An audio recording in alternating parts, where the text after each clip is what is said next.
Já não aguento mais. Estou farto de uma mulher sem graça como tu. Matilde, a esposa que apoiou o marido durante 10 anos, viu os papéis do divórcio serem atirados contra o seu peito pelo próprio marido, Duarte. Ao lado dele, a amante ria-se maldosamente enquanto apontava para a manga da roupa gasta de Matilde. Minha senhora, se enxergasse um pouco, perceberia que com esse aspecto miserável e cheiro a refogado, o coração do Duarte nunca mais voltará para si. Nessa noite, Matilde foi expulsa apenas com a roupa do corpo, engolindo lágrimas que pareciam sangue na chuva fria de Lisboa. Todos pensavam que a sua vida iria simplesmente bater no fundo. No entanto, um ano depois, um Rolls-Royce parou no meio da Avenida da Liberdade. Ao ver a mulher que saiu quando a porta se abriu, Duarte gritou, agarrou a parte de trás do pescoço e desmaiou. O relógio na parede da sala de estar já passava largamente das 8 da noite. Matilde olhava com tristeza para a comida, preparada com todo o carinho, a arrefecer sobre a mesa. Do ensopado de borrego, o prato favorito do seu marido Duarte, já não saía vapor.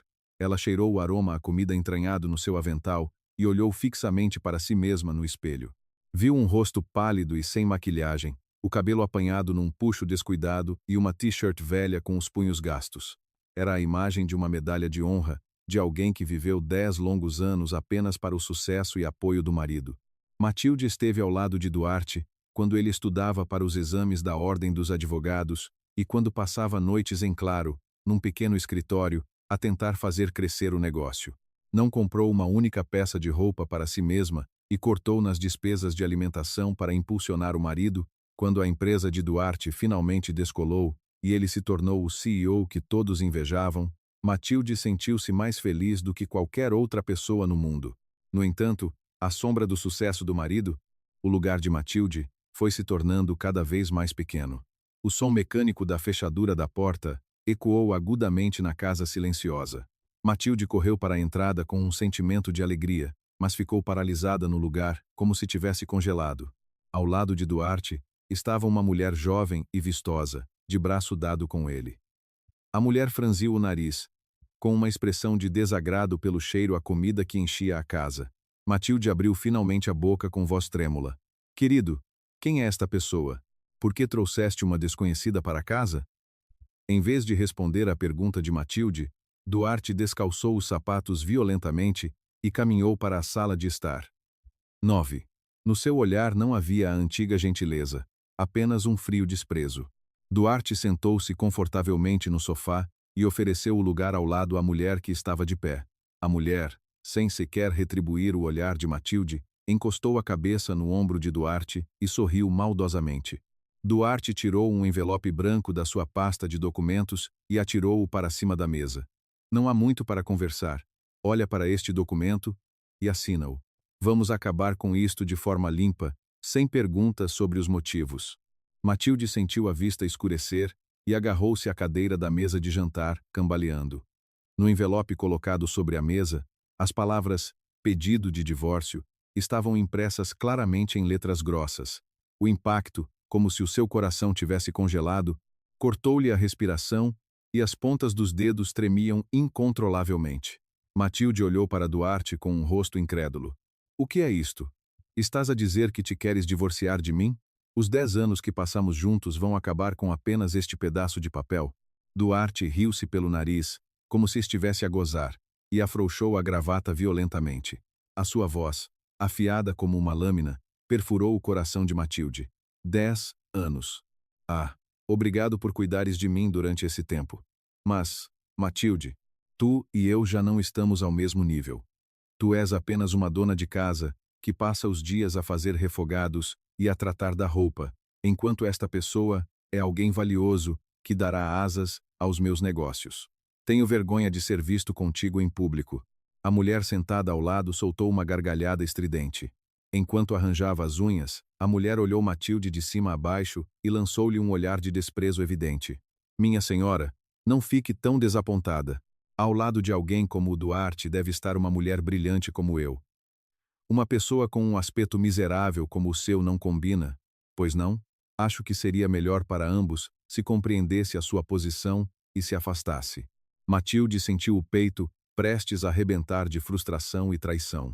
Nunca sonhou que o marido que ela acarinhou e amou, o homem a quem dedicou toda a sua juventude para a apoiar, voltaria para casa transformado num monstro destes. Matilde cerrou os dentes, conteve as lágrimas e disse a Duarte: nível, posição, quando estavas em dificuldades e usaste todo o meu dinheiro e tempo, não dizias essas coisas. Não. Agora que a vida melhorou um pouco, tens vergonha de mim? Vais abandonar-me por causa dessa mulher?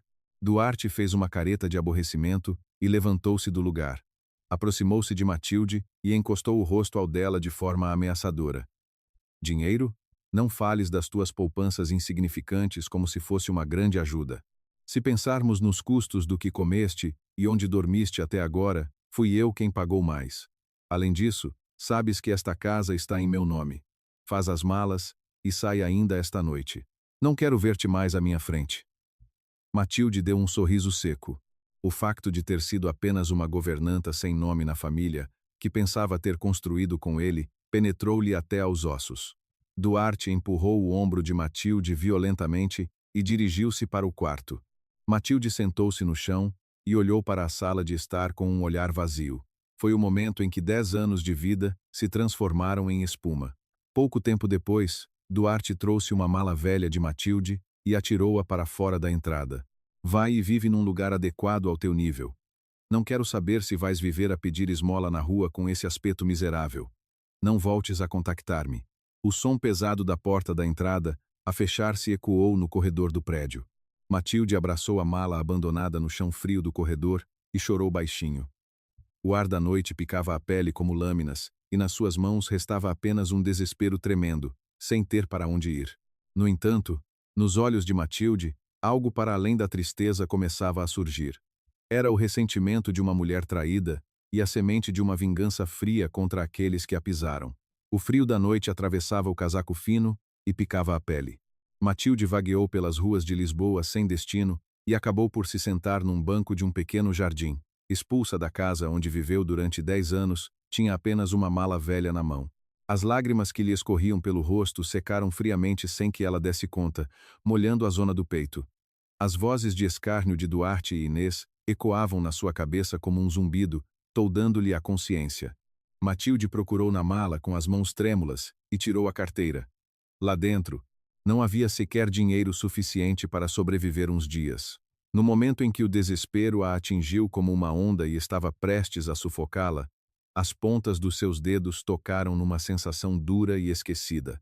No fundo da carteira, encontrou uma chave antiga que tinha esquecido. Matilde segurou a chave contra a luz de um candeeiro de rua e vasculhou as suas memórias. Era algo que o seu avô, falecido há 3 anos, lhe tinha colocado firmemente na mão no seu leito de morte. O avô, com a respiração difícil, segurou a mão de Matilde a tremer. No seu olhar, havia uma tristeza indescritível e um amor profundo. Matilde, aquele marido, não confies demasiado nele. Não há ninguém que seja mais forte do que o dinheiro perante os humanos. Na altura, Matilde pensou que as palavras do avô eram apenas divagações de um idoso e riu-se delas. Avô, o Duarte não é esse tipo de pessoa. Ele só tem olhos para mim. O avô abanou a cabeça sem forças e tirou uma pequena chave do bolso. Esta é a chave de uma pequena loja que deixei numa zona antiga de Lisboa.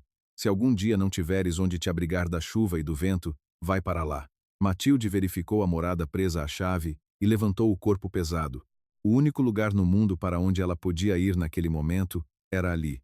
Apanhou o último metro e, depois de andar um pouco, chegou a um bairro antigo onde só corriam rumores de reabilitação urbana. Depois de subir por vielas estreitas durante algum tempo, apareceu um edifício antigo de 2 andares coberto de era. No meio dos edifícios modernos e vistosos à volta, era um lugar onde o tempo parecia ter parado.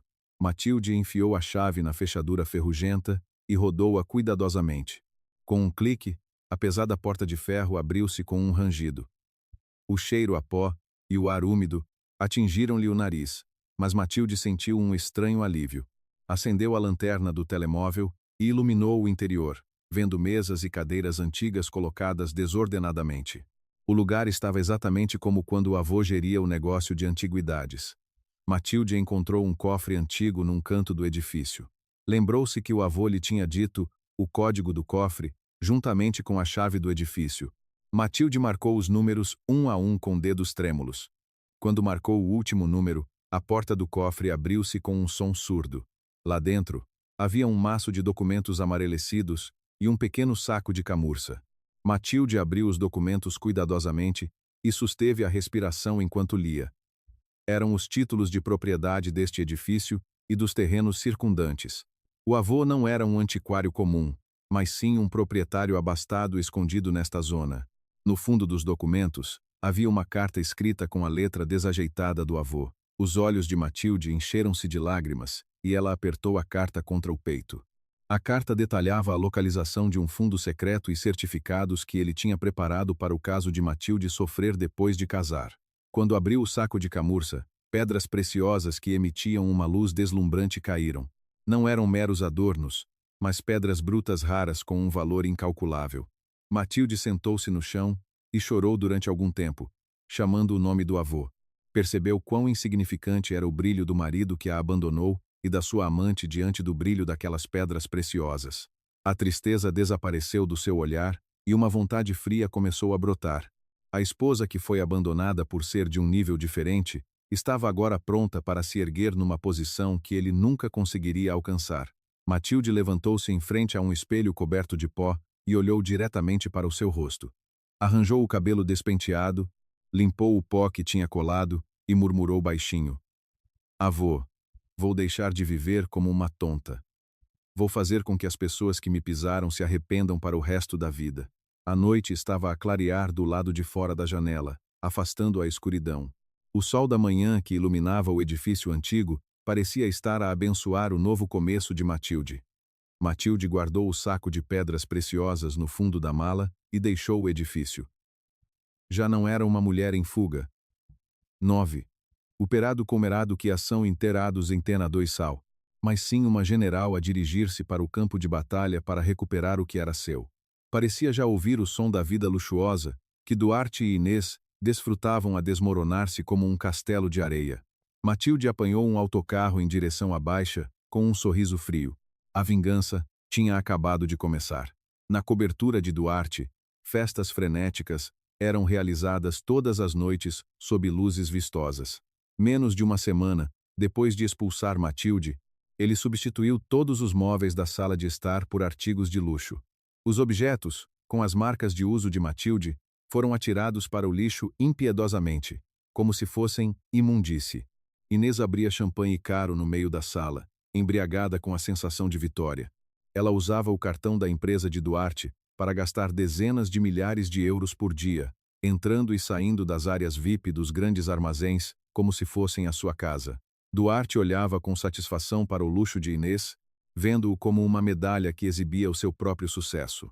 Duarte balançou o copo de vinho e disse com voz arrogante: "Aquela mulher, a Matilde, deve estar a dormir enrolada em jornais numa estação de metro qualquer nesta altura." Inês abraçou o braço de Duarte e concordou com uma voz melosa: "Claro que sim. O que é que uma mulher sem competências nem dinheiro pode fazer? De certeza que daqui a uns tempos vai aparecer a chorar, de joelhos, a pedir para a aceitares de volta." Os dois olharam-se nos olhos, e as suas gargalhadas vulgares ecoaram pela sala. Para eles, Matilde já era uma existência apagada, apenas um obstáculo que tinham removido para o seu futuro brilhante. No entanto, eles não sabiam. O facto de que esta sala de estar luxuosa onde eles estavam era, na verdade, um castelo de areia construído sobre o trabalho árduo e o sacrifício da dedicação de Matilde. Na mesma altura, Matilde passava a noite acordada no chão frio do edifício antigo. Ela tirou a pedra mais pequena do saco de camurça que o avô lhe tinha deixado. Era um diamante bruto não lapidado, mas continha uma luz poderosa e indescritível. Matilde visitou um antigo bairro de joalheiros na Baixa de Lisboa na manhã seguinte. Um avaliador experiente que lidava apenas com pedras preciosas há décadas, ajustou os óculos e soltou um grito de espanto ao ver a pedra bruta que Matilde lhe apresentou. Uma pedra bruta desta qualidade superior é algo que se vê uma ou duas vezes na vida. Onde conseguiu uma coisa tão valiosa? Matilde respondeu apenas que era um legado de um familiar falecido e manteve uma expressão calma. O montante obtido com a venda da pedra bruta excedeu em muito as expectativas de Matilde. As pontas dos dedos de Matilde tremeram ligeiramente ao verificar os números impressos na conta bancária, mas não era medo. Era a emoção da esperança de poder recomeçar e o arrepio da vingança. Matilde começou por renovar completamente o rés do chão e o primeiro andar do edifício. Ela usou plenamente a capacidade de análise de mercado e o sentido de marketing que tinha adquirido enquanto ajudava a empresa de Duarte a crescer. Na verdade, a maioria dos projetos que Duarte tinha levado ao sucesso eram ideias que tinham saído da cabeça de Matilde. Duarte apenas tinha pegado na colher na mesa que Matilde tinha preparado e andava a gabar-se como se o mérito fosse seu. Em vez de chamar empreiteiros, Matilde arregaçou as mangas e começou pela pintura. De dia, ficava coberta de pó a dirigir as obras, e à noite, criava o plano de negócios da marca à luz de uma vela. Os nós dos seus dedos ficaram ásperos e as unhas negras de sujidade, mas o seu olhar brilhava mais intensamente do que nunca. Matilde apagou o seu nome e concebeu uma loja de seleção com um novo conceito que não existia no mundo. Decidiu criar um espaço que não vendesse apenas produtos, mas sim o valor e a dignidade das pessoas. Ela percorria os mercados todas as manhãs para ler as tendências, escolhia tecidos e reunia-se com designers. Num instante, um mês passou e o velho edifício coberto de pó transformou-se num espaço sofisticado. Este espaço secreto, sem sequer uma placa, espalhou-se de boca em boca e começou a tornar-se um tema de conversa entre os ricos de Lisboa, especialmente na zona da Avenida da Liberdade.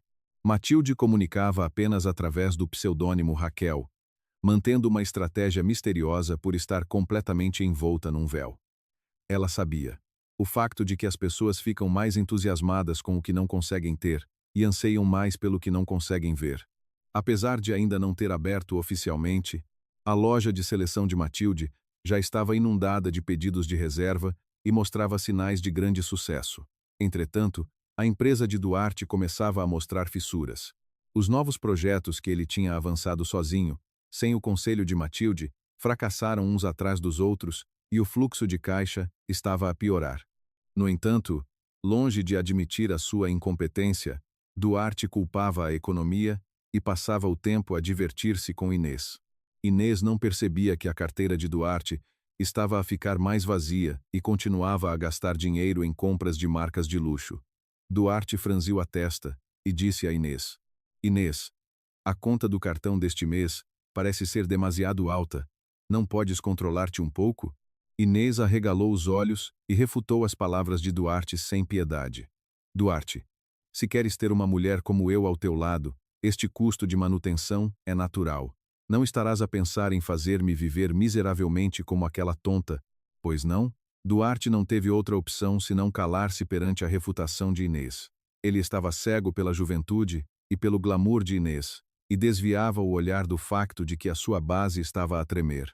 Matilde viu no jornal que a empresa de Duarte estava a tentar obter empréstimos de curto prazo irresponsáveis. Pousou a chávena de café e deu um sorriso frio.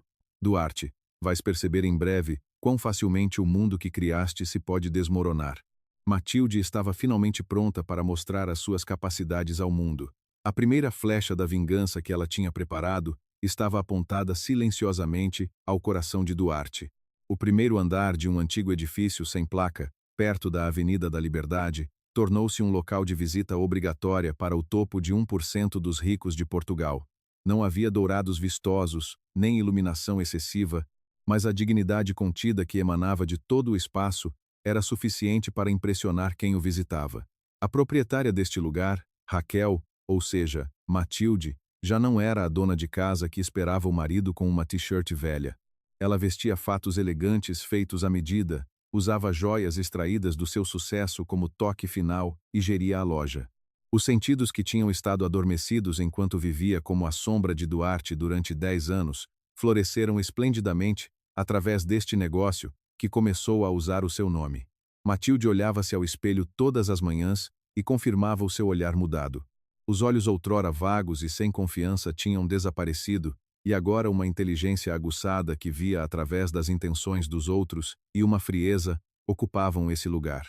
Matilde acariciou o tecido de seda da melhor qualidade com a ponta dos dedos e deu instruções em voz baixa ao gerente que estava ao seu lado. A cor deste tecido muda consoante o ângulo da luz. Por favor, reorganize a iluminação para realçar ao máximo a sua elegância. O gerente, pressionado pela aura avassaladora de Matilde, fez uma vênia profunda e respondeu: sim, senhora diretora. Como disse, refaremos a instalação da iluminação ainda hoje. A loja de seleção de Matilde funcionava exclusivamente por reserva e não aceitava mais do que 3 grupos de clientes por dia. O rumor de que não era um lugar onde qualquer pessoa podia entrar só porque tinha dinheiro estimulou ainda mais o desejo de posse dos ricos. Certa tarde, um grupo de senhoras ricas visitou a loja. Entre elas estava a senhora Ferreira, esposa do presidente de uma importante construtora e parceiro de negócios de Duarte. A senhora Ferreira olhava para as roupas e joias expostas na loja e soltava gritos de admiração constantes. Diretora Raquel, tem realmente um gosto maravilhoso. Já fui à maioria das lojas na zona da Avenida da Liberdade e do Chiado, mas é a primeira vez que vejo este tipo de sensibilidade. Matilde deu um sorriso descontraído e ofereceu chá quente. Ela sabia que a senhora Ferreira era próxima de Duarte, mas não demonstrou absolutamente nada. É muita bondade sua. No crindado. Eu apenas quero descobrir o verdadeiro valor escondido no interior dos clientes. A senhora Ferreira, completamente cativada pela elegância e atitude de Matilde, começou a conversar. E, naturalmente, trouxe à baila os mexericos recentes da alta sociedade. A propósito, diretora, sabe, sobre o diretor, Duarte, da Duarte Empreendimentos. Dizem que a nova mulher dele é absolutamente inacreditável. A sobrancelha de Matilde moveu-se imperceptivelmente, mas ela pousou a chávena de chá e perguntou calmamente de volta. Ah, aquela empresa. Aconteceu alguma coisa? A senhora Ferreira, como se estivesse à espera disto, começou a falar mal de Inês. Aquela mulher chamada Inês não se sabe de onde veio, mas anda por aí coberta de marcas de luxo da cabeça aos pés. Que falta de classe. No outro dia, numa festa de caridade em Estoril, apareceu com um vestido que só ela usava e passou uma vergonha enorme. O diretor Duarte também não tem mesmo bom gosto. Abandonar a esposa de tantos anos para se juntar a uma mulher desse nível. Matilde deu um sorriso frio por dentro ao ouvir que Inês estava a ser ignorada na alta sociedade. Estava a ser provado quão vazia era a casca daquele glamour que Duarte escolheu, dizendo que era de um nível diferente. Matilde fingiu dar um conselho casual à senhora Ferreira e preparou a próxima fase da armadilha. A dignidade interior de uma pessoa é mais importante do que a aparência, não é? O diretor Duarte também deve perceber isso em breve. A senhora Ferreira bateu palmas e concordou plenamente com as palavras de Matilde. É exatamente isso. Alguém como a diretora é que devia estar ao lado dele. O meu marido vai encontrar-se com o diretor Duarte em breve, por isso tenho de lhe dizer isso claramente. Matilde despediu-se da senhora Ferreira e olhou para a paisagem vistosa da cidade que se via do lado de fora da porta. O processo de trazer as pessoas à volta de Duarte para o seu lado, uma a uma, escondida atrás do nome Raquel, estava a correr bem. Ela já não estava apenas a ganhar dinheiro, mas a começar a abalar a avaliação social e a base de confiança que Duarte tanto valorizava. Quando a loja fechou, Matilde ficou sozinha e subiu ao terraço do edifício que o avô lhe tinha deixado. Sob o céu noturno, via-se ao longe a luz da cobertura de luxo na Lapa, onde Duarte e Inês viviam. Matilde, sentindo o vento frio da noite, deu um sorriso gélido. Duarte, vou gostar de ver como o mundo de alto nível, de que tanto gostavas, te vai tratar. Entretanto, o ambiente no escritório de Duarte piorava de dia para dia. Como Matilde previra, o desperdício imprudente de Inês e os investimentos irresponsáveis de Duarte sobrepuseram-se, e o fluxo de caixa deteriorou-se rapidamente. Duarte atirou os documentos que estavam sobre a mesa com nervosismo e gritou: "O quê? Não conseguimos pagar os juros deste mês? Para onde foi aquela enorme quantidade de fundos?" O diretor financeiro baixou a cabeça a tremer e respondeu com voz fraca: "Diretor, é que as despesas com artigos de marca e viagens ao estrangeiro que a senhora Inês pagou com o cartão da empresa foram demasiado grandes." Duarte agarrou a cabeça e conteve a raiva. Inês já não era o seu refúgio, mas estava a tornar-se um peso morto, uma corrente pesada nos seus tornozelos. Lembrou-se de repente do rosto de Matilde, a quem tinha expulsado friamente. Quando Matilde estava ao seu lado, ela tratava de tudo, desde a gestão financeira até aos benefícios dos empregados. Por isso, ele não precisava de ter estas preocupações. Mas logo abanou a cabeça e afastou esse pensamento. Não. Aquela mulher já deve ser sem abrigo. Por que é que estou a pensar nela? Duarte estava desesperado para desviar o olhar do facto de que a sua própria ruína já tinha começado. A mesa do escritório de Duarte estava cheia de montanhas de letras não pagas e avisos de cobrança. Ao contrário da vista noturna vistosa de Lisboa, que se via da janela, o seu coração estava transformado em cinzas negras. O dia do pagamento dos juros dos empréstimos de curto prazo, que tinha contraído irresponsavelmente para expandir o negócio, aproximava-se impiedosamente. Os investidores em quem confiava começaram a evitar o contacto, um a um, e o ar no escritório estava pesado. Duarte olhou para os relatórios financeiros com olhos raiados de sangue e lavou o rosto seco repetidamente. O sucesso brilhante que ele tinha alcançado depois de abandonar Matilde estava agora a desfazer-se como areia a escorrer por entre os dedos. Nesse momento, a porta do escritório abriu-se violentamente e Inês entrou com as duas mãos cheias de sacos de compras vistosos. Ela começou a alinhar os sacos no sofá, sem se importar com a expressão sombria de Duarte. Duarte, olha para isto. São edições limitadas desta estação, e finalmente consegui arranjá-las.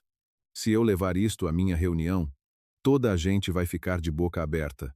Inês tirou um casaco de marca com uma voz animada como a de uma criança e riu alegremente enquanto o segurava em frente ao espelho. Para Duarte, aquele riso inocente parecia um ruído doloroso que lhe rasgava os tímpanos. Finalmente, não conseguiu aguentar mais. Bateu com o punho na mesa e gritou: "Estás maluca? A empresa está prestes a falir e tu só pensas nessa roupa?" Inês ficou surpreendida com a raiva súbita de Duarte e deixou cair o casaco no chão. Logo a seguir, os seus lábios tremeram, olhou para Duarte e a sua voz tornou-se afiada.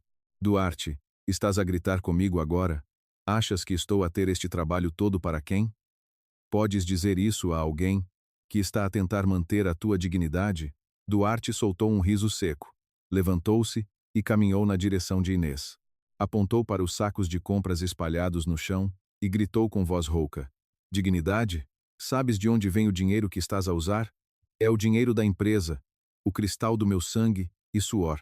Sabes quantos contratos perdi para andar a brincar contigo?" Inês não se deixou ficar, empurrou o peito de Duarte e respondeu com ódio: "Não venhas com coisas. Por que é que estás a culpar-me pelos contratos que perdeste, porque és incompetente? Quando vivias com aquela tonta, não dizias essas coisas. Então volta para ela e vai chorar. Se calhar ela aceita-te de volta." A palavra tonta fez o coração de Duarte palpitar. Se Matilde estivesse ao seu lado, não. Se Matilde soubesse desta situação financeira, nunca teria permitido que chegasse a este ponto tão grave. Ela era a pessoa que o persuadia com lógica fria, sempre que ele tentava fazer investimentos imprudentes, e que corria de um lado para o outro para compensar a falta de fundos. Mas a mulher que estava agora ao lado de Duarte era apenas um parasita vistoso que sorria apenas quando a carteira de Duarte estava cheia. Duarte olhou friamente para Inês e atirou os sacos de compras para fora da entrada. Inês soltou um grito estridente e atirou-se a Duarte, e a sala de estar transformou-se num campo de batalha num instante. Os sussurros de amor trocados sob o lustre vistoso desapareceram sem deixar rasto, e apenas maldições e ressentimentos mútuos enchiam o espaço. Inês acabou por desabar a chorar, entrou no quarto e trancou a porta. Duarte, deixado sozinho, agarrou a cabeça no sofá da sala de estar onde a escuridão se espalhava e soltou um longo suspiro. A ausência de Matilde, a quem ele tinha afastado dizendo que não estavam ao mesmo nível, tornava-se agora um buraco enorme que estava prestes a engoli-lo. No dia seguinte, Duarte depositou a sua última esperança e solicitou uma reunião com o Fundo Tejo, conhecido como a maior empresa de investimento do setor. Dizia-se que o líder do Fundo Tejo era um gestor implacável, que adquiria empresas com potencial e as levava ao topo de uma só vez. O plano de Duarte era apostar tudo na tecnologia principal da sua empresa como garantia. Mas a resposta que veio do secretariado foi fria. A diretora tem atualmente muitos compromissos externos e recusa educadamente reuniões com empresas que não preencham os requisitos de qualificação. As palavras "não preenchem os requisitos de qualificação" espetaram-se no peito de Duarte como um punhal. Não conseguia acreditar que ele, que já foi chamado o menino bonito do setor, estava agora numa posição em que até uma reunião lhe era recusada. Duarte, a cambalear sob o efeito do álcool, passava por uma loja de seleção perto da Avenida da Liberdade. Em frente ao edifício, que emitia uma aura misteriosa mesmo sem placa, estavam alinhados carros de luxo, topo de gama. Desse, ele olhou para a loja como se estivesse cansado de alguma coisa. As costas de uma mulher que recebia os clientes elegantemente dentro da loja pareciam-lhe familiares por algum motivo, mas Duarte abanou a cabeça. A Matilde não podia estar num lugar daqueles. Nesta altura, devia estar a lavar pratos na cozinha de algum restaurante barato. Duarte não percebia que a sua própria arrogância o estava a empurrar para o abismo da ruína. O dia em que saberia que a dona daquele edifício que ele ignorou e passou ao lado era precisamente Matilde, a esposa que ele abandonou, não estava longe. Matilde estava à janela, a olhar friamente para as costas patéticas de Duarte que se afastava. Na sua mão, segurava os títulos de dívida da empresa de Duarte e a lista de penhoras. Matilde começou agora a colocar as últimas peças do puzzle para o arruinar. O som de tudo o que Duarte valorizava, a escorrer lentamente por entre os seus dedos, soava aos ouvidos de Matilde como uma música doce. Matilde, que era chamada Raquel na loja de seleção secreta, usava agora outra máscara enorme. Ela estava sentada no escritório do fundo Tejo, no último andar de um arranha-céus numa zona nobre da cidade, como as Amoreiras. O dinheiro da venda das enormes pedras brutas que o avô lhe deixou não serviu apenas para abrir uma loja. Matilde usou esse dinheiro como capital para contratar especialistas financeiros competentes e fez crescer a empresa numa gigante de investimento que abalou o setor num curto período de tempo. As pessoas queriam saber quem era o líder do fundo Tejo, mas Matilde dava ordens apenas através do secretariado, mantendo o anonimato. A única presa que ela visava era a empresa de Duarte, a Duarte Empreendimentos, que a tinha deitado fora como um sapato velho. Matilde olhou para a paisagem da cidade que se estendia do lado de fora da janela e balançou o copo com gelo. O som do gelo a bater no copo parecia uma contagem decrescente a apertar o coração de Duarte. Na sua mesa, estavam relatórios detalhados sobre os segredos internos e a situação da dívida de Duarte. Os novos negócios que Duarte tinha avançado irresponsavelmente já estavam num estado irrecuperável, e as empresas parceiras gritavam, exigindo o pagamento das faturas. Matilde folheou os relatórios um a um e riu-se de quão tolas tinham sido as escolhas de Duarte. Erros básicos que seriam inimagináveis quando ela estava ao lado dele a aconselhá-lo, estavam por todo o lado. Matilde chamou o chefe de secretariado e deu uma ordem com um tom baixo, mas firme. Contacte os bancos que detêm a dívida do Duarte. Compre toda essa dívida, mesmo que tenha de oferecer juros acima do valor de mercado. O chefe de secretariado, pressionado pelo olhar assassino de Matilde, engoliu em seco e baixou a cabeça. Compreendido, senhora diretora. Já garantimos cerca de 10%, e dentro de uma semana, aumentaremos para um nível que ameace o controlo da gestão. Matilde assentiu com satisfação e recostou-se na cadeira. Ela não tensionava arruinar Duarte de uma só vez. Tensionava fazê-lo. Sentir o terror de cair do lugar mais alto para o fundo mais miserável, lenta e longamente. Quanto mais Duarte se debatesse para salvar a empresa, mais a teia de aranha que Matilde tinha tecido apertaria o seu pescoço. Entretanto, Duarte, sem saber que o fundo Tejo estava a avisar a sua empresa, corria de um lado para o outro para tentar obter a última fonte de financiamento. Duarte esfregou os olhos cansados e perguntou à secretária com irritação. Ainda não há resposta do fundo Tejo? Com as condições de fusão e aquisição que propusemos, eles não deveriam ter motivo para recusar. A secretária respondeu com uma expressão confusa enquanto folheava os documentos.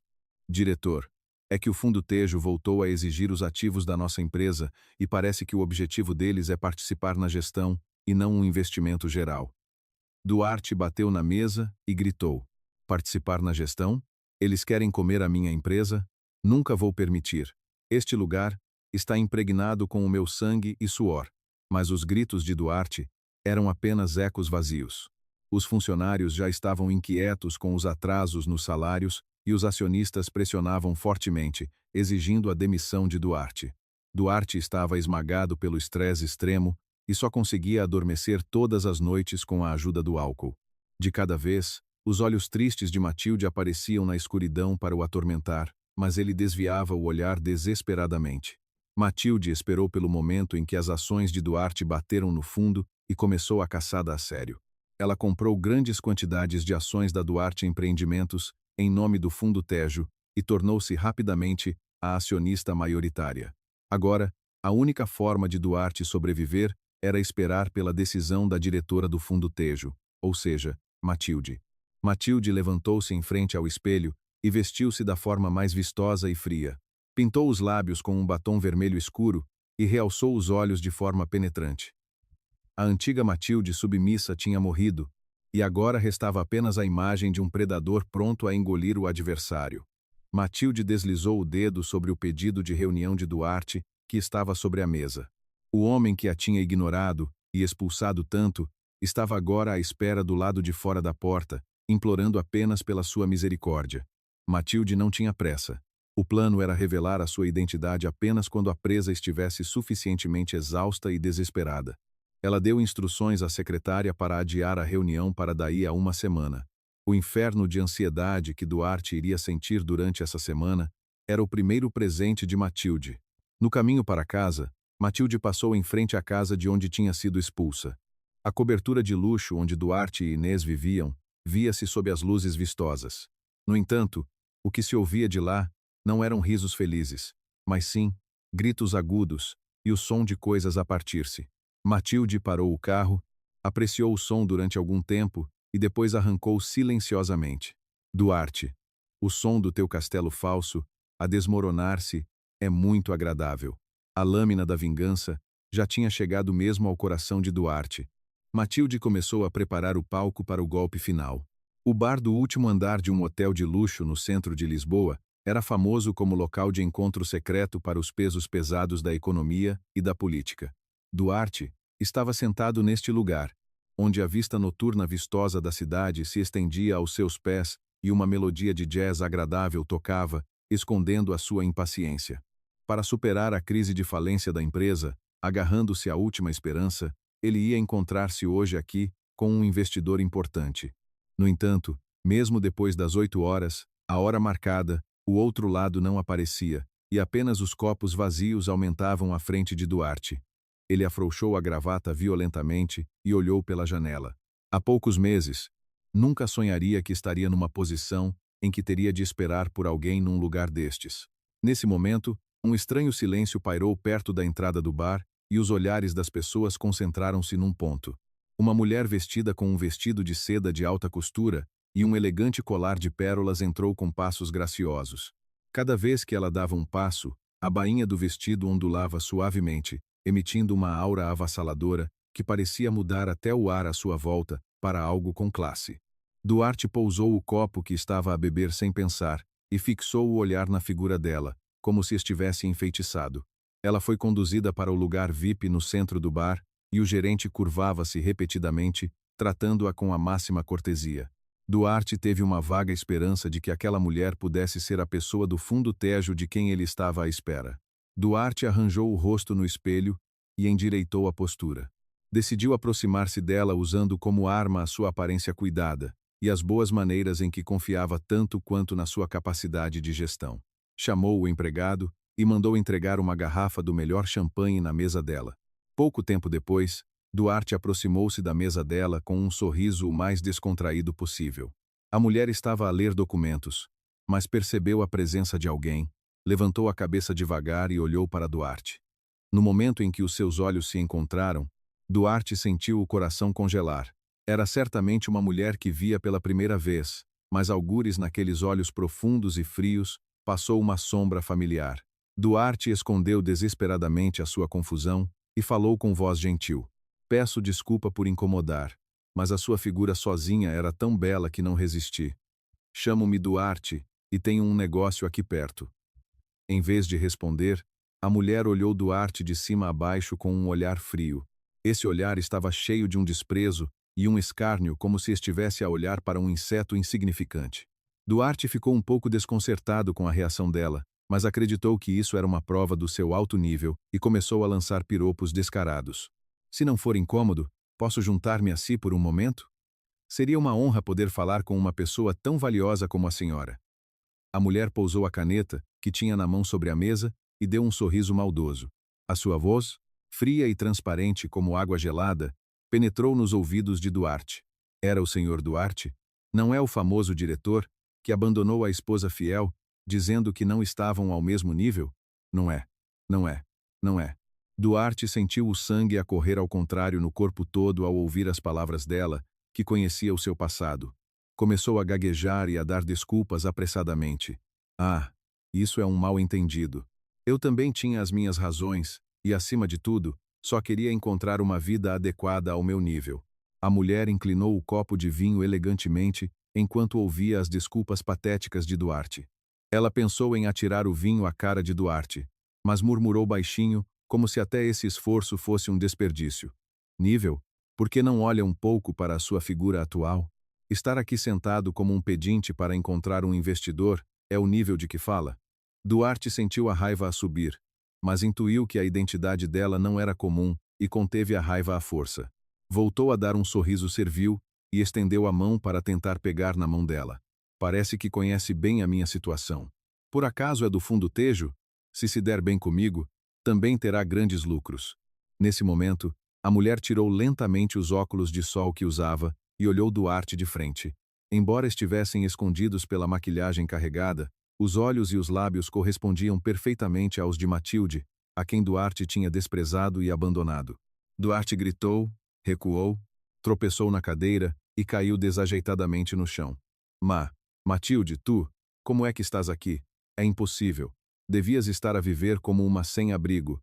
Os olhares à volta concentraram-se num instante em Duarte caído no chão, e o bar encheu-se de sussurros. Matilde levantou-se elegantemente do lugar e olhou para Duarte a tremer no chão. Nos seus olhos já não havia ódio, apenas uma indiferença fria. Matilde pisou ligeiramente a ponta do sapato de Duarte com o seu salto alto. Duarte, o nível de uma pessoa não é determinado pela roupa que veste ou pela casa onde vive. Um humano com um interior podre como tu, por mais que se cubra de marcas de luxo, só cheira mal. Matilde tirou um cheque da mala e deixou-o cair sobre o rosto de Duarte.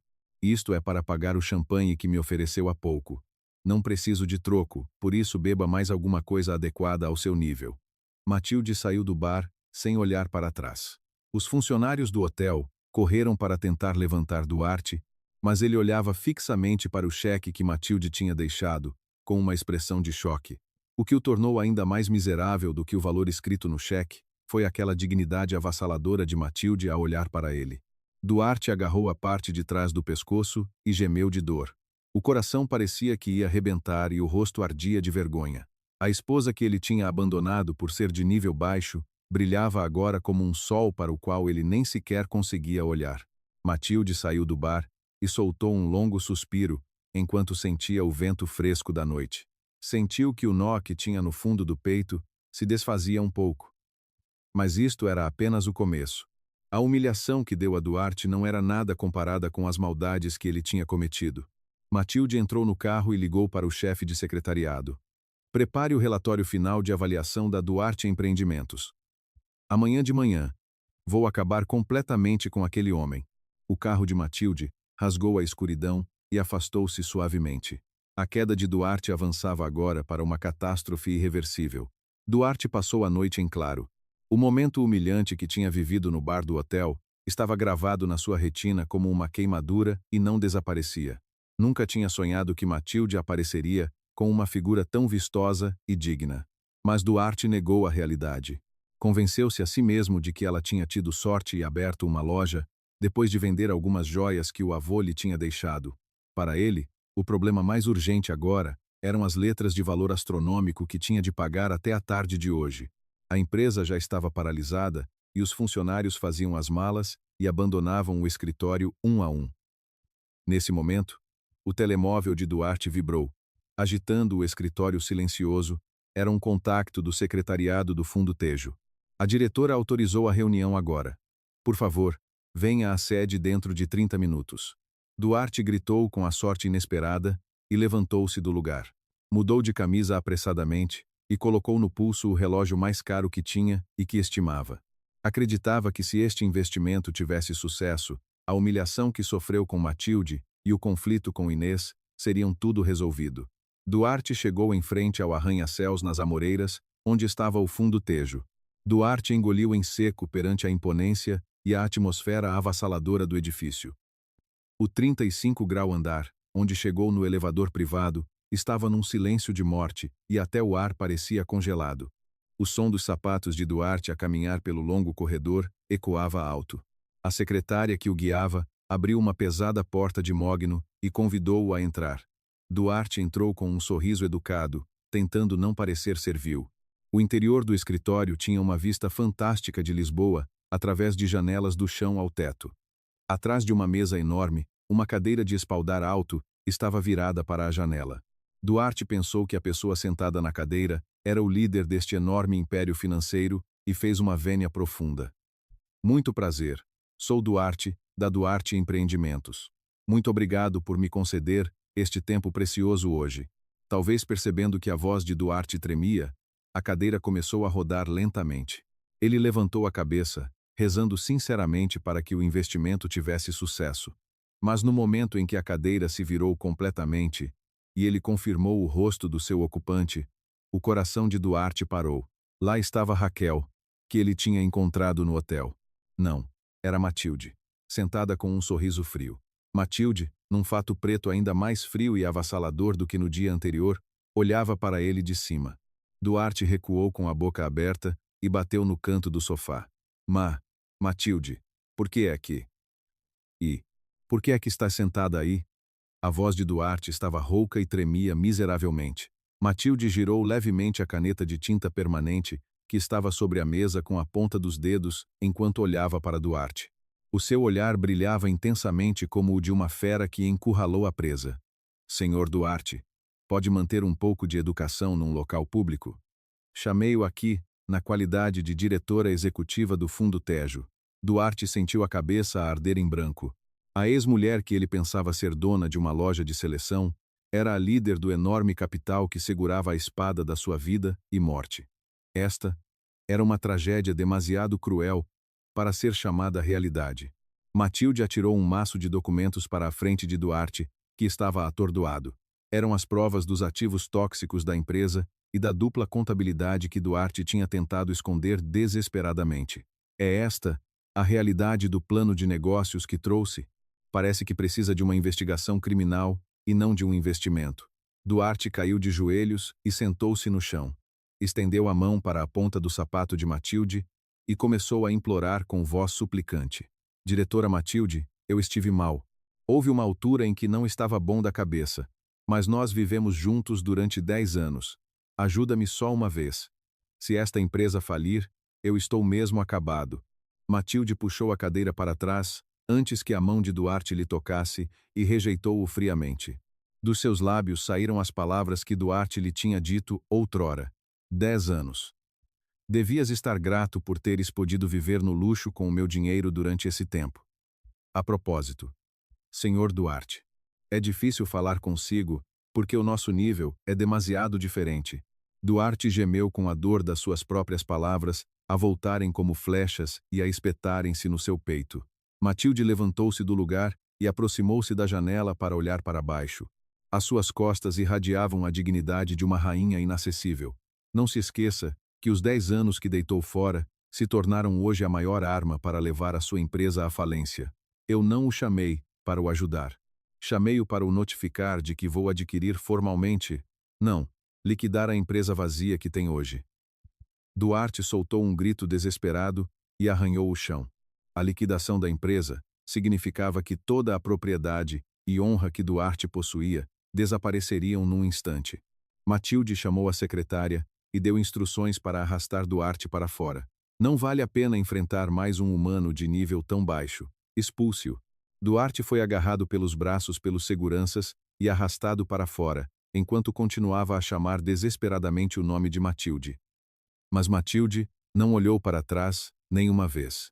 Na sua mão, já estava o pedido de encerramento da Duarte Empreendimentos. Duarte, expulso para fora do escritório, deitou-se de bruços no chão do corredor e chorou e gritou como um animal. Ele percebeu até aos ossos que a esposa que tinha deitado fora como um sapato velho Tinha voltado agora como um deus, para apagar toda a sua vida. Duarte sentou-se no passeio frio em frente ao edifício do fundo Tejo e olhou fixamente para o vazio durante algum tempo. O enorme edifício de vidro que se erguia atrás dele parecia um monstro gigante prestes a engoli-lo. Não conseguia acreditar no facto de que o seu castelo, que tinha construído com tanto esforço durante 10 anos, se tinha desmoronado com um simples gesto da esposa que ele tanto tinha desprezado. Os olhares das pessoas que passavam doíam, mas ele não tinha forças sequer para se levantar. Na sua cabeça, apenas a voz fria mas digna de Matilde ecoava como um zumbido. Duarte cambaleou até um banco de jardim próximo. O telemóvel que vibrava no bolso cuspia incessantemente chamadas de cobrança e mensagens de protesto dos funcionários. Ele tirou o telemóvel com as mãos trêmulas, mas não teve coragem de atender a chamada de ninguém. Nesse momento, chegou uma mensagem mordaz de Inês. Era um conteúdo ameaçador a dizer que se ele não voltasse para casa imediatamente, ela não o perdoaria, perguntando se ele tinha ouvido a notícia de que a empresa tinha sido penhorada. Duarte dirigiu-se com passos pesados para a sua casa, ou melhor, para a cobertura de luxo que em breve poderia estar nas mãos de Matilde. Quando abriu a porta da entrada, a sala de estar já estava transformada num campo de batalha. Inês atirava porcelana cara para o chão e gritava como uma louca. Quando Duarte entrou na sala, Inês correu para ele e bateu-lhe no peito com os punhos. O que é que isto quer dizer? A empresa vai ser liquidada? Os meus cartões também foram todos cancelados. Duarte sacudiu a mão de Inês violentamente e atirou-se para o sofá. Nos seus olhos já não havia amor por Inês. Apenas um ódio que o deixava farto. Cala-te. Eu também estou a morrer. Por favor, fecha essa boca. Duarte virou as costas a Inês e voltou a ligar para Matilde. Após dezenas de tentativas, finalmente foi a própria Matilde, e não a secretária, que atendeu o telefone. Duarte baixou a voz o mais possível e começou a implorar de forma humilhante. Matilde, por favor, encontra-te comigo só uma vez. Apesar de tudo, nós vivemos juntos durante 10 anos. Faço tudo o que quiseres. Por favor, salva só a empresa. Do outro lado do telefone, houve um momento de silêncio. A voz de Matilde, que se ouviu pouco depois, era tão fria que cortou a esperança de Duarte ao meio. Senhor, Duarte, falar de sentimentos numa relação de negócios é um ato verdadeiramente amador. Amanhã, às 10 da manhã, irei ao seu escritório, por isso prepare os documentos. Na manhã seguinte, o escritório de Duarte tinha um ambiente de funeral. Na mesa, avisos de penhora vermelhos estavam colados de forma feia, e o equipamento estava deixado coberto de pó. Duarte olhava para a porta do escritório com olhos raiados de sangue, apenas à espera que ela se abrisse. Às 10 horas em ponto, a hora marcada, Matilde entrou no escritório, acompanhada por um advogado e funcionários.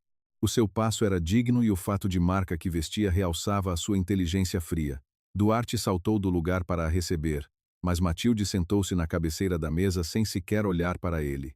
Matilde atirou o relatório de avaliação de ativos da Duarte Empreendimentos, que a secretária lhe entregou para cima da mesa. As dívidas excedem em muito os ativos.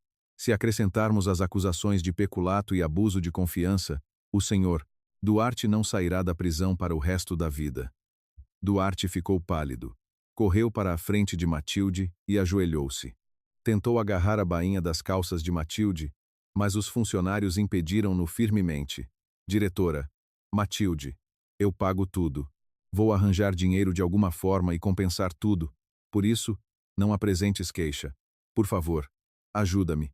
Perante a figura miserável de Duarte, Matilde levantou ligeiramente os cantos da boca num sorriso de gozo.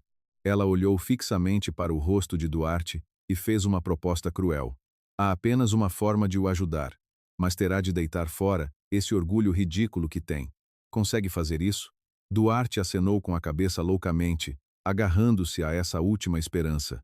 Sim, faço tudo. Diz-me. Faço tudo o que me disseres. Matilde fez um sinal ao advogado que estava ao seu lado, e o advogado apresentou um documento a Duarte. Era um acordo equivalente a um contrato de escravatura, em que Duarte renunciava a todos os seus bens pessoais e não podia exercer qualquer atividade econômica sem a autorização de Matilde para o resto da vida.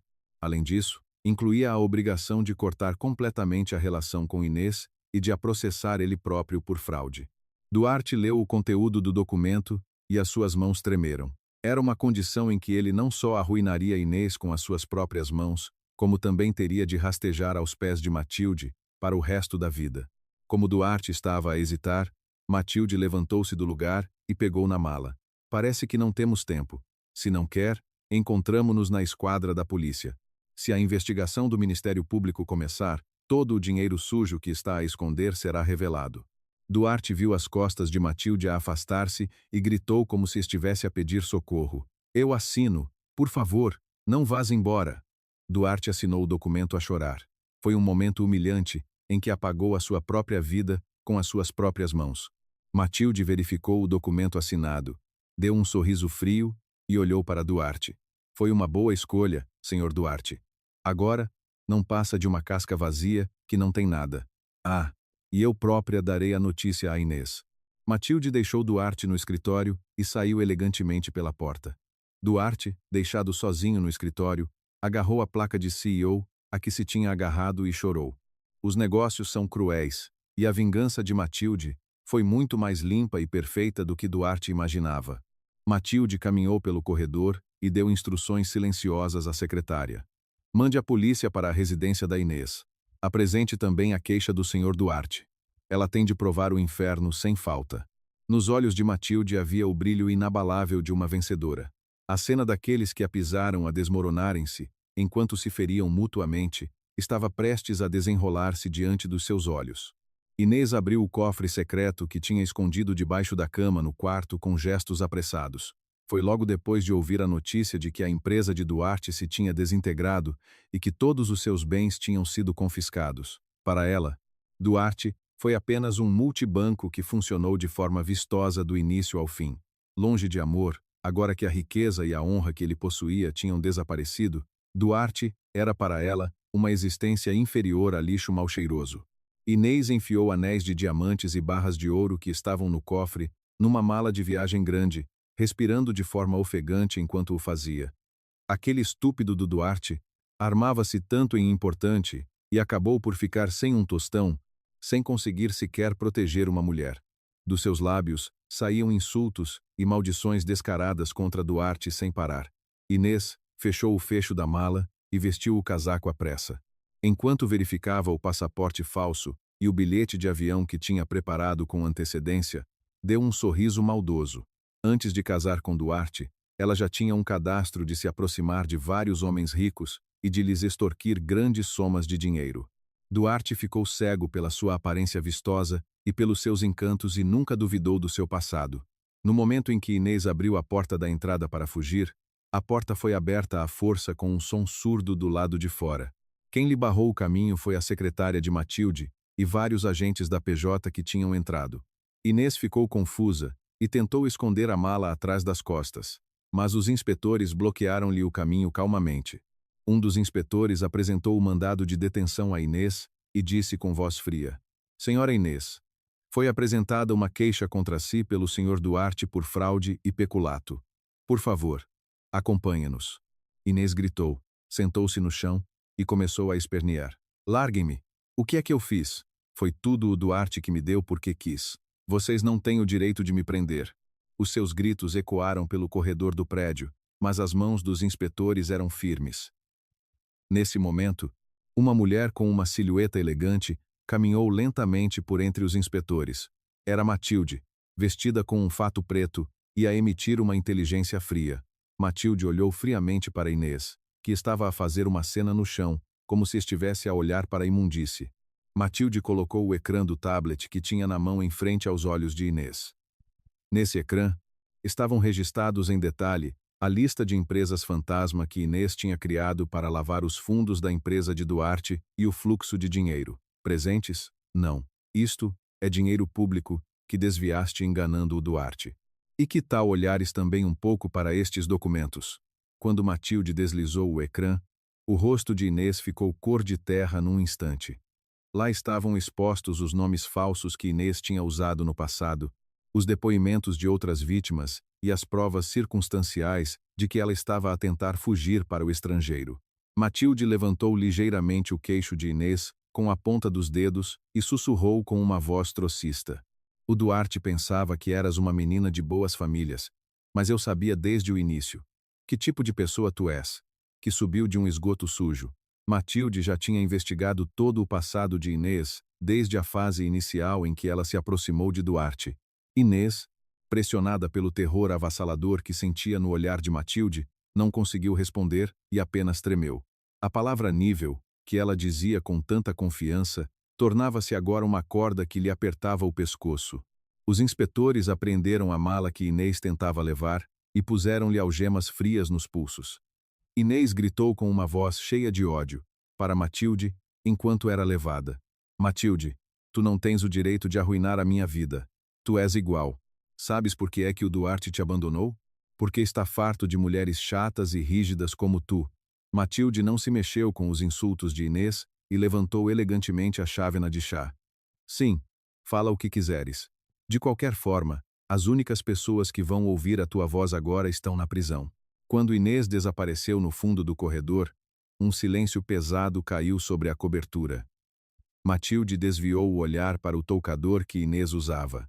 Cosméticos importados e malas de marca, que custavam milhares de euros, estavam espalhados, mas não passavam de cascas vazias que tinham perdido a dona. Matilde deu instruções à secretária para leiloar tudo o que estava na casa e não deixar nenhum único rasto. Pouco tempo depois, chegou uma mensagem de Duarte. Era uma mensagem de súplica que Duarte enviou a Matilde em último recurso depois de ouvir a notícia de que Inês tinha sido presa. Matilde, a Inês enganou-me. Eu também sou uma vítima. Só uma vez. Só quero ver a tua cara e falar contigo uma vez, por favor. Matilde verificou a mensagem, deu um sorriso frio e desligou o telemóvel. Não valia a pena ouvir as desculpas cobardes de um homem que queria chorar para a esposa que tinha abandonado. Matilde parou à janela da sala de estar e olhou para o pôr do sol. O preço de Duarte e Inês terem confiado um no outro e terem pisado a esposa fiel estava agora a ser pago com uma ruína perfeita. Matilde atravessou a casa vazia e dirigiu-se para a entrada. Os saltos altos batiam no chão de mármore, criando um ritmo leve. A sua vingança estava agora apenas à espera do toque final. A recompensa pelos 10 anos em que lhe roubaram tudo estava prestes a voltar como uma vitória muito mais valiosa do que as lágrimas deles. Matilde saiu do edifício e entrou no carro que a esperava. Vamos. Vamos pôr um ponto final nesta relação repugnante. O carro de Matilde desapareceu silenciosamente nas luzes da cidade, onde a escuridão começava a cair. O casaco que Duarte vestia estava agora amarrotado em vários sítios e os punhos estavam desfiados.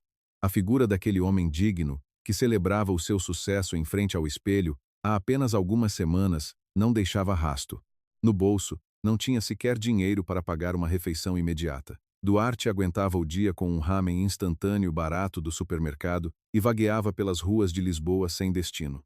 A vida cotidiana normal das pessoas que passavam parecia-lhe agora um sonho distante e inalcançável. Lembrou-se, de repente, da noite em que expulsou Matilde. As palavras impiedosas que atirou a Matilde, que chorava sentada no chão frio do corredor, voltavam agora como bumerangues e espetavam-se no seu coração.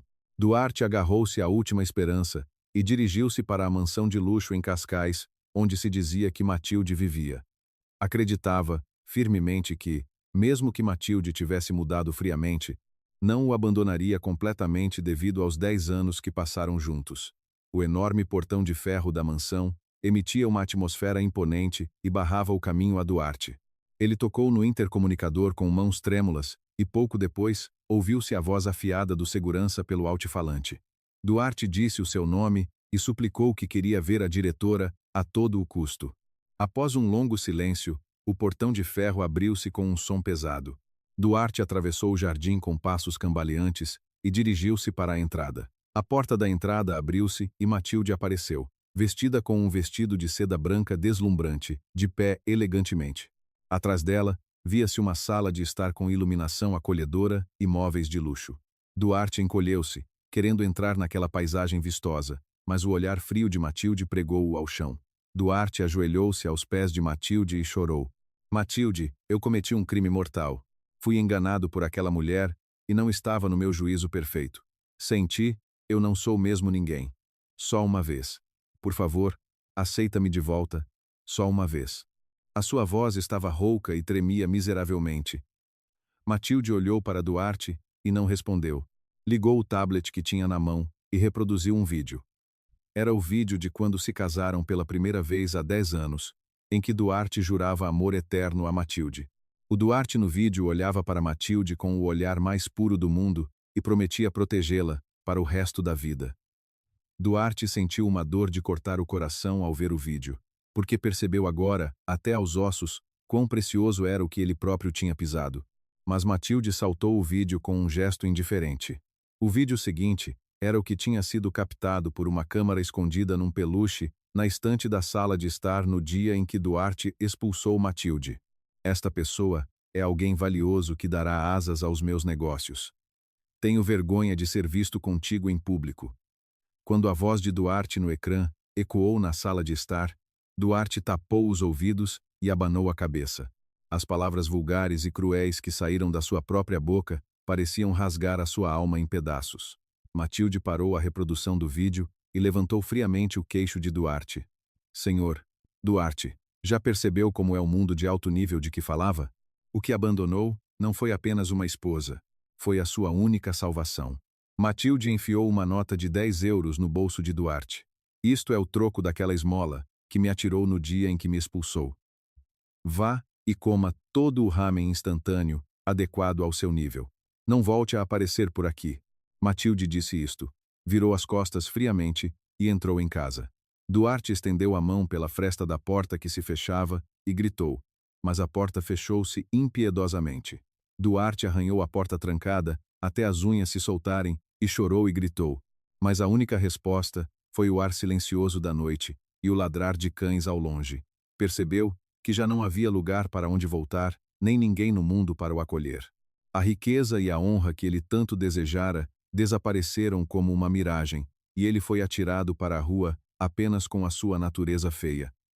Duarte levantou-se sem forças e começou a caminhar para fora da mansão. A sua sombra, iluminada pela luz dos candeeiros de rua, era extremamente miserável. Ele agarrou a nota que Matilde lhe tinha dado, caminhou sem destino e caiu num banco de jardim.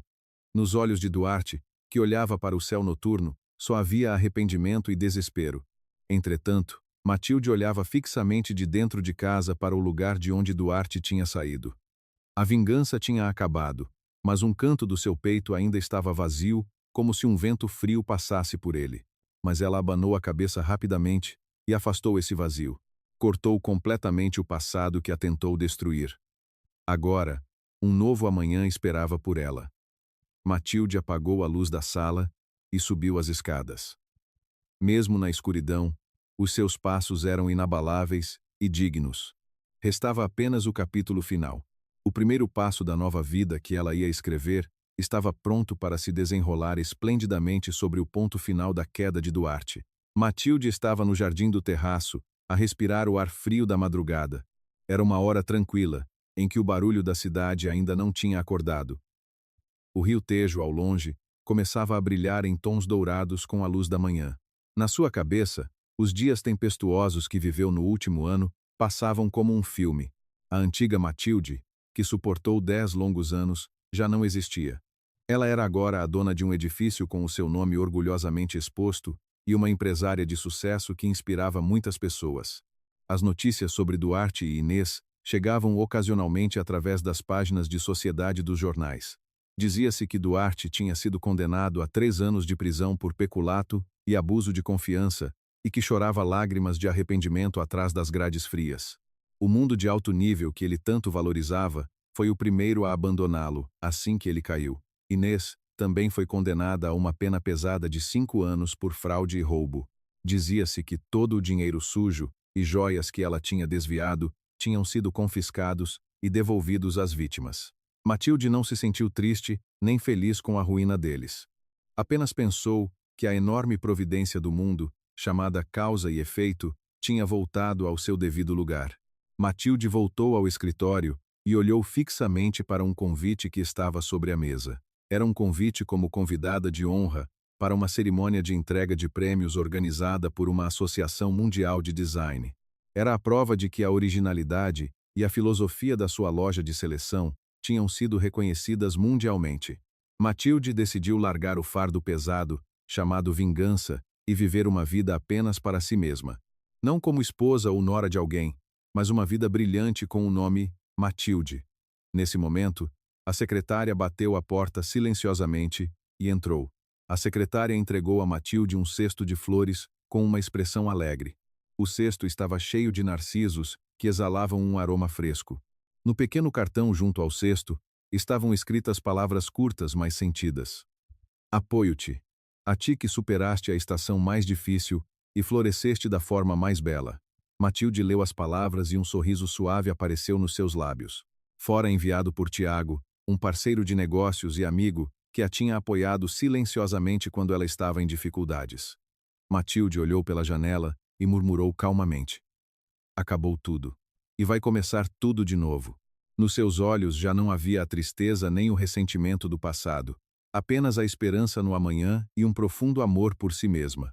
Matilde levantou-se em frente ao toucador e olhou fixamente para o seu rosto.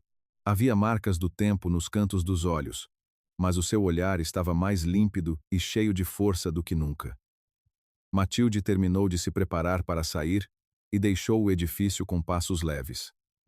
Na rua, viam-se as figuras animadas das pessoas que tinham acabado de começar a ir para o trabalho. Ela misturou-se nessa multidão e sentiu o calor do mundo com todo o corpo.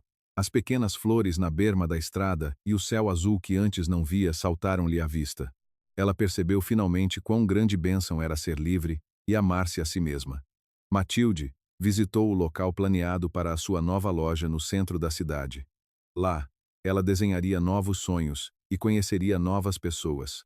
As pessoas que a pisaram estavam agora presas na escuridão do passado, mas Matilde estava de pé sob o sol deslumbrante. Matilde ia andar na rua e acenou para si mesma refletida numa montra. Era um consolo para si mesma que tinha sofrido nos últimos 10 anos e uma promessa para o futuro brilhante que ia começar. O céu estava limpo, sem uma única nuvem, e o vento acariciava-lhe o rosto agradavelmente. Matilde nunca mais olhou para trás.